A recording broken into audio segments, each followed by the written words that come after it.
What do you? Why? Wait a minute, what's going on? Okay. Welcome back to another episode of Halftime Adjustments.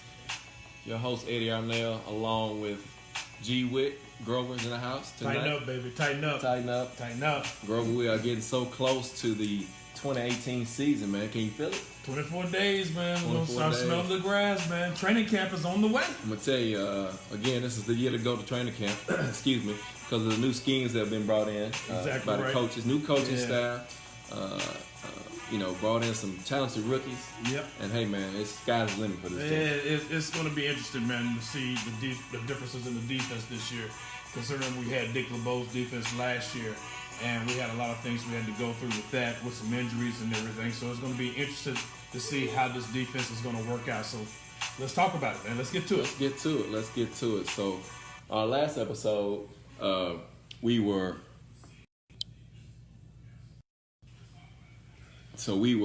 talking about the offense. Excuse us, we have technical difficulties tonight. So here we go.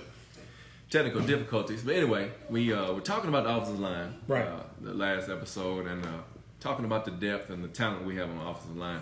So tonight we're gonna look at the front seven of the Exactly. I'm so excited. The fun part of the game, baby. The fun part of the game. So just from last year, the Titans overall were 19th in total defense. Mm-hmm. Fourth against the run, 88.8 yards a game. 239 passing yards a game, which was 25th in defense. Yeah. And 328 as far as total given up. And 22 points against. So it's not that bad. It's not bad, but it could have been a lot better. One of the biggest issues you had, we knew going in, especially when you go to training camp, no one was going to really run the ball on us. We had a few who did pretty good, but they really, 88.8 yards a game, fourth in the league in rushing is really good. The problem was always going to be the passing, and not so much. Everybody was worried about the secondary, but the problem we had is that the secondary, as they continue to improve throughout the year, the dump-off passes to the running backs and the tight ends were flat out killing us. So that's what I'm interested to see what's going to happen this year with the draft picks that we got, see how we're going to improve on that standpoint, and also the pass rush. So let's talk about the front seven. As you mentioned, we did pick up some talented rookies. Oh, yeah. As we saw, Rashad Evans and Harold Landry. Yeah. But outside of them, have we done enough? Well, that's a good question. I mean, you really don't know.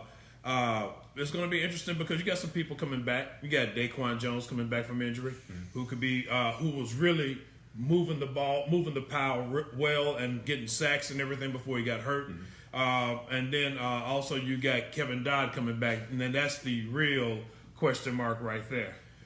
So I'm interested to see how Kevin Dodd is going to do, because one thing I know about him, what they can do, he's one of those hybrid players. He played defensive end in college. They tried to move him to outside linebacker in the league, and really I think his strength is at defensive line. And from what I've been seeing in some of the OTA pictures they've had him with his hand down in the dirt. And he seems like he's picked up some weight. They got him listed at 277. I don't know how accurate that is at this point, but he has beefed up, in order to play the defensive end position. So outside of Dodd, and you did mention Daquan Jones, as far as free agents we brought in for the defensive line, tell me a little bit about Benny Logan. Well, Benny Logan came to us basically from, if I'm not mistaken, from Kansas City, although he's played a couple other places. He played with the Eagles. But it's going to be interesting to see how he plays, because, he's basically a nose tackle, which is something that we need. He's a true nose tackle.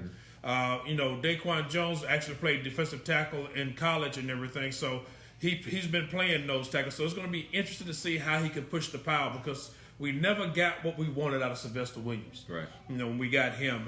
We were hoping he was going to be